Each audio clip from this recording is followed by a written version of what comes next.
Abra sua Bíblia, um verso só da palavra de Deus, em Lucas capítulo 7, e versículo de número 16 e 17. Lucas, Evangelho segundo escreveu São Lucas, capítulo 7, versos 16 e verso de número 17.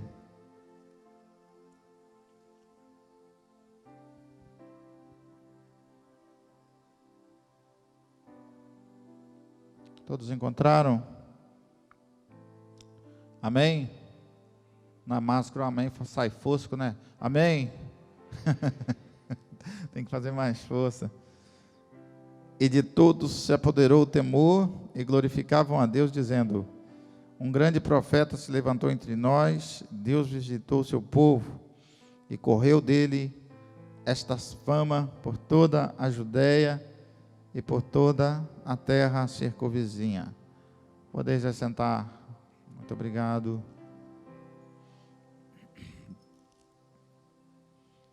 Meus queridos e amados irmãos, hoje é um dia muito especial, porque é o Dia das Mães, ou considerado o Dia das Mães, e eu quero deixar o meu abraço a todas as mamães, né? As mamães que estão em casa com seus filhos, Deus abençoe. As mamães que estão aqui presentes, né? A minha esposa Cristiane, a mãe dos meus filhos, né? Que Deus possa abençoar grandemente. E a minha mãe, Luzia, que está aqui na casa do Senhor. Deus abençoe a senhora grandemente. Eu te amo, mamãe. Nós amamos muito a senhora, eu e todos os meus irmãos, né? Estou falando aqui em nome de todos os nossos irmãos. Então nós amamos, né? Essas mães maravilhosas, essas mães que fizeram um grande trabalho, as mães que criam os nossos filhos na presença do Senhor, né? E nos ensinou o caminho, e nos ensina o caminho de Deus.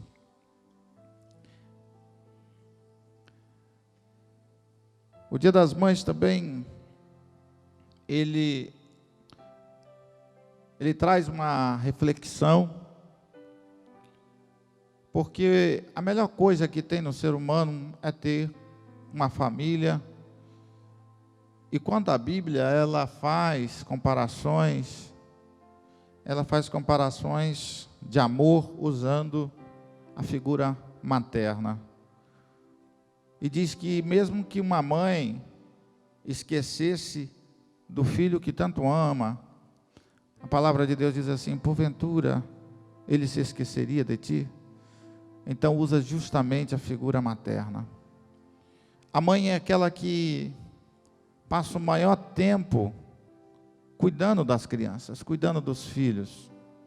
Há uma relação entre mãe e filhos que é diferente da relação paternal.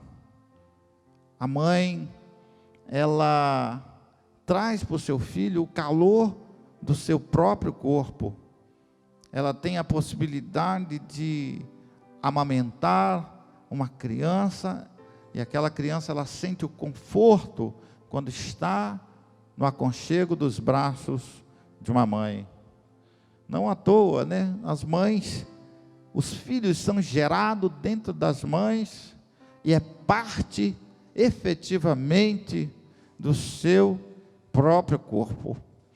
Uma relação divina, uma relação que veio do Senhor, uma relação que veio de Deus. Muitas vezes, alguém poderia aqui entrar nessa noite e dizer assim: eu me arrependo porque eu não abracei a minha mãe quando tive a oportunidade de abraçar. Eu me arrependo porque eu poderia ter conversado mais com minha mãe e não conversei. Eu me arrependo porque eu precisava até ter sorrido mais, ter brincado mais, ter compartilhado mais, ter amado mais e não amei. E fica a reflexão para aqueles que ainda têm as suas mães, né? Cuide das mães, cuide com carinho, cuide muito, aproveite muito esse tempo, porque é um tempo que passa em uma direção. Esse tempo ele só gira conforme o relógio, ele nunca volta no sentido anti-horário. Um segundo, um minuto, uma hora, um dia, um ano que você perdeu, aquele ano nunca mais volta para você.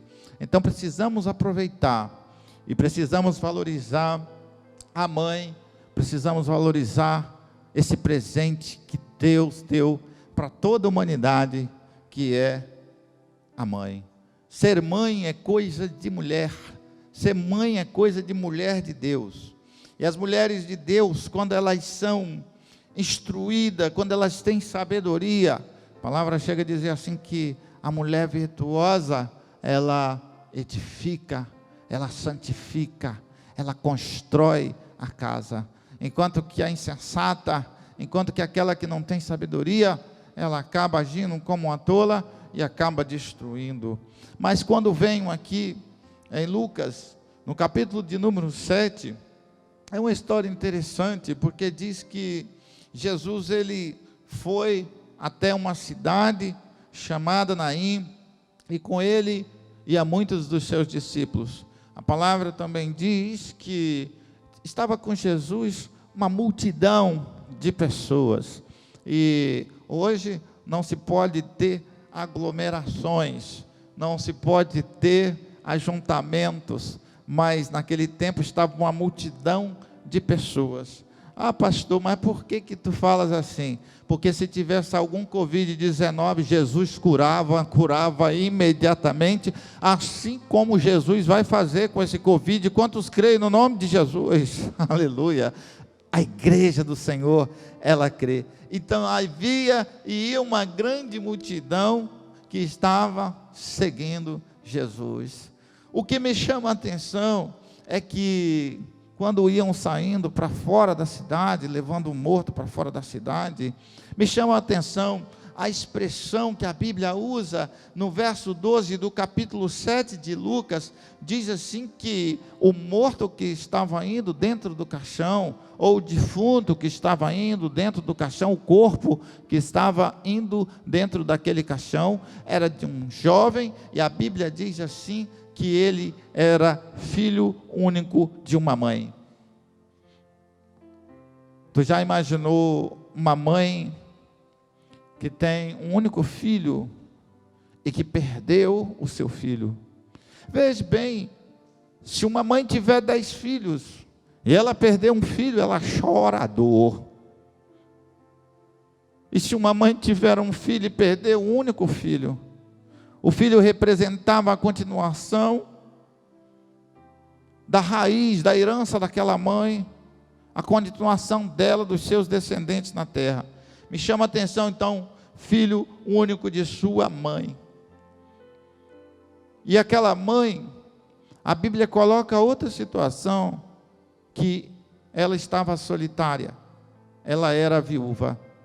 Então, uma mãe que estava com seu filho morto e que havia perdido o seu esposo. Que situação! Já imaginou então a situação de dor? Já imaginou a situação de perda? Já imaginou como estava aquele clima? Já imaginou como estava aquele velório? Já imaginou como estava aquela cerimônia fúnebre? Já imaginou como estava aquele cortejo? Já imaginou quantas pessoas estavam chorando ali? Já imaginou até as pessoas que não conheciam aquela mãe, diria, coitada desta mulher, coitada dela, além de perder o filho, o marido, olha o que acontece. Será que pecou? Será que errou? Será que é amaldiçoada? O que está acontecendo com essa mãe? O que está acontecendo com essa mulher? Vamos chorar com ela, vamos participar o luto dela, vamos participar a dor dela, vamos chorar a dor dela. muitas vezes a gente pode participar a dor de alguém, muitas vezes a gente pode participar a angústia de alguém, muitas vezes a gente pode participar e chorar junto com alguém, mas o único que tem o poder de mudar a situação, de resolver a situação, de parar a situação de dor, ele chama Jesus, Jesus. Quantos creem nesse Jesus maravilhoso? Que muda uma situação. A mãe e o filho único, perdido.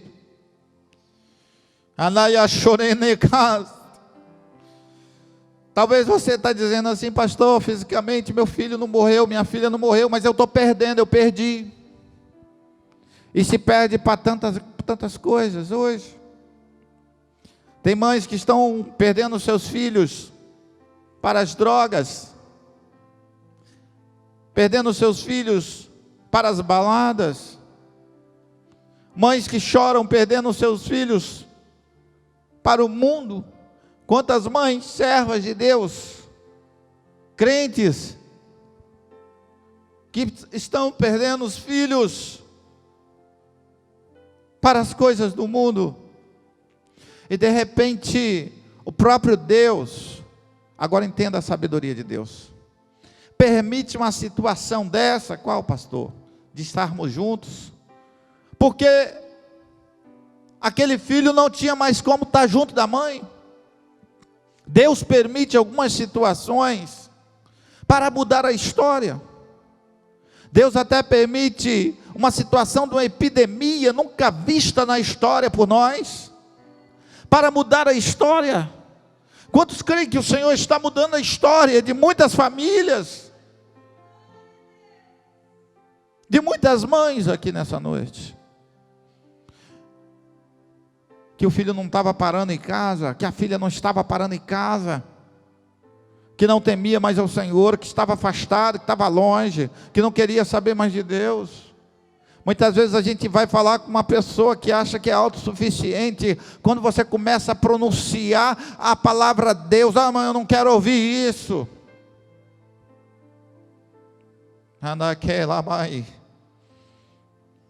Para que você está perdendo seu filho? E para quem que você está perdendo seu filho? Tem mãe que perde o filho até para um quarto escuro, para o isolamento. Tem muitos filhos isolados, trancados, presos. Mas tem uma coisa assim que eu não posso deixar de falar. O que está no Evangelho segundo escreveu São João: e conhecereis a verdade. Fale comigo: e conhecereis a verdade. Fale de novo: e conhecereis a verdade, e a verdade vos libertará.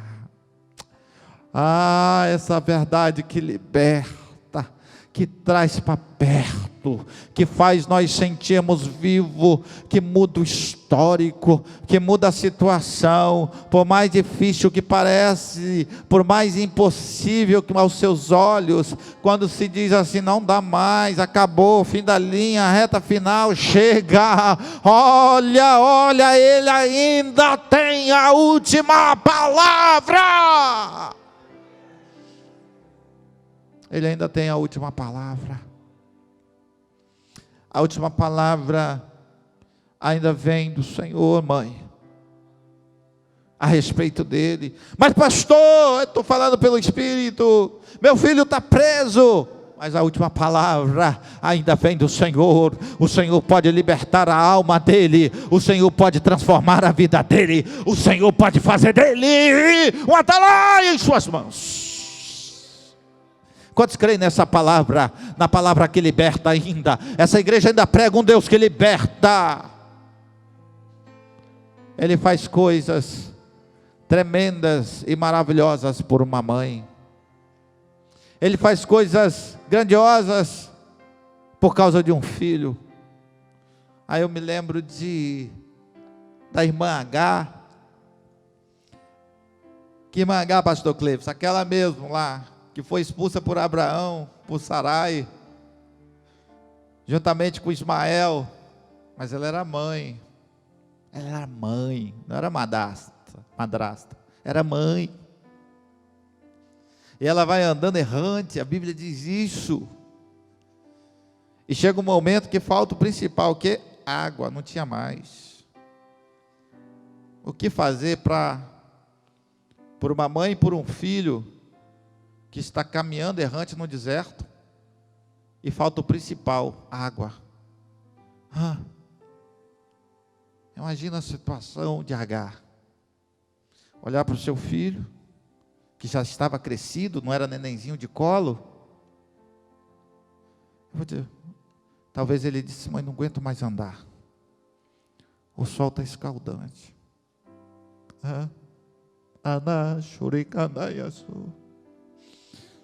E começa a chorar, chorar. Aí chora a mãe e chora o filho. E a mãe diz assim: esse menino vai morrer. Qual é a mãe que quer ver o filho morrer? Qual é a mãe que quer perder o filho? E Agar deixa o menino ali. Aí eu começo a imaginar, chorei mais, pastor Keidson, o coração de Agar, quando ela foi se afastando, para não ver Ismael morrer, porque não tinha água para o seu filho. Imagina o coração daquela mãe, imagina as mãos dela em suas cabeças, dizendo: vai morrer. Mas repita comigo aqui nessa noite, a presença de Deus está marcante aqui. Repita comigo: sempre há providência. Repita aí, repita mais uma vez, porque é profético, sempre há providência. Eu vou falar para a tua casa, você vai repetir, aí no seu Face, no YouTube, você vai dizer: sempre há providência. Repita comigo, igreja de Deus, mais uma vez: sempre há providência, sempre há providência, sempre há providência, sempre há providência. Aleluia. Vai morrer não, vai morrer não. Vai morrer não. Daqui a pouco, só para concluir a história de Agar, brado o anjo do Senhor, faz uma perguntinha para ela: que tens, Agar? Está com os olhos fechados. Que tens, Agar? Em outra palavra diz assim: por que choras, Agar? Por que choras, mãe? Por quem que você está chorando? Ora, Maia, Shomenecai. Eu me lembro, né? O crente, quando chora, o Senhor responde. A oração do crente estremece montes. E quando ele chora, o Senhor atende. Tem um grande valor a lágrima do crente. Só esse pedacinho, repete comigo. O crente, quando chora, o Senhor responde. Cante assim, A oração do crente estremece montes. Levante as suas mãos. E quando ele chora, que lindo. Tem um grande valor a lágrima do crente. E aí Jesus, vendo aquele caixão, aquele defunto ali, se moveu de íntima compaixão, olhou o choro daquela mãe, talvez tocou nos seus ombros e disse assim: não chores. Palavra profunda. Quem é que pode dizer a uma mãe para não chorar com um filho morto num caixão? Quem? Pensa aí comigo. Quem pode impedir um choro de uma mãe com um filho morto? Alguém pode chegar para uma mãe, você pode chegar para um amigo, você pode chegar para um tio, você pode chegar para alguém distante, mesmo assim vai ser difícil, mas para uma mãe que perdeu o teu filho único, alguém tem a audácia de dizer: não chores. Só pode ser alguém muito poderoso, que tem o controle da morte e tem a vida em tuas mãos. Só pode ser alguém, irmãos, pensa comigo. E ele disse: não chores, não chores. E chegando tocou, e mandou o menino levantar, e disse assim: ô rapaz, levanta-te. Eu acredito que Jesus, quando fala levanta-te, a palavra não diz que Jesus fez como Lázaro e clamou em grande espírito, não. A palavra diz que ele chegou, tocou, disse e falou: jovem, eu te digo, levanta-te. Pastor, o que o Senhor quer dizer com esta palavra? Deus vai começar a levantar o teu filho lá na sua casa a partir de hoje. Quantos creem nessa palavra? Deus vai levantar a tua filha a partir de hoje. Deus vai levantar com autoridade e poder você que está na tua casa. Deus vai levantar o teu filho, tua filha. Porque aquele que tem o poder de levantar está aqui, aquele que tem o poder de parar um velório está aqui, aquele que tem o poder de dar vida está aqui, aquele que ressuscitou ao terceiro dia está aqui, e aquele que vive para sempre e para todos sempre está aqui nessa noite mais uma vez. Ele tem o poder de dizer: não chores. Aleluia. Porque se moveu de íntima compaixão.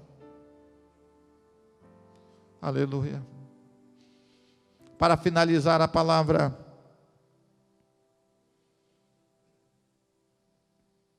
diz que o menino levantou, assentou e começou a falar, começou a conversar. E diz a palavra que o Senhor entregou a sua mãe. É isso aqui que é o motivo do seu choro? Está aí, ó. Estou entregando, conversando. Hã? É isso que está fazendo você chorar? Está aí, ó. Vou entregar conversando. E por que conversando? Para saber que Jesus deu vida realmente, aleluia, para saber que quando Ele dá vida com abundância, Ele dá vida sobrando. Quando Jesus cura de uma enfermidade, meu querido, a obra que Ele faz é completa. O nosso Deus não faz obra pela metade, irmãos. Quando Jesus diz: curei, quando Ele fala que curou, é porque curou mesmo. E é isso que Jesus está fazendo nesses dias das mães. É isso que Jesus fez por esta mãe. Eu poderia dar vários exemplos aqui de mães que foram bem-sucedidas. Mães que depois que receberam os filhos, entregaram os próprios filhos a Deus, como Ana fez. Eu poderia dar exemplo de mães que não criaram os seus filhos, mas mesmo assim os filhos foram bênçãos. Talvez você diga assim: poxa, mas minha mãe nem me criou. Talvez eu nem conheça a minha mãe. Olha que coisa tremenda onde o Senhor nos leva agora. Talvez eu fui adotado por alguém. E aí isso me constrange. Tem pessoas que se constrangem com isso. Eu me lembro, sabe de quem? Eu me lembro de Esther. Me lembro de Esther. Que Deus usou fora da sua terra. Deus usou em uma nação distante. E foi rainha. Para a glória do nome do Senhor. Porque Deus usa quem Ele quer. Que Deus abençoe você grandemente, mamãe. E que você receba filhos espirituais. Que você receba filhos. E que você que tem o desejo de ser mãe, não é? Vou ministrar aqui, o Senhor é contigo. E o Senhor pode te dar esse presente. Ele é aquele que cura a mulher estéril e faz a estéril dar à luz.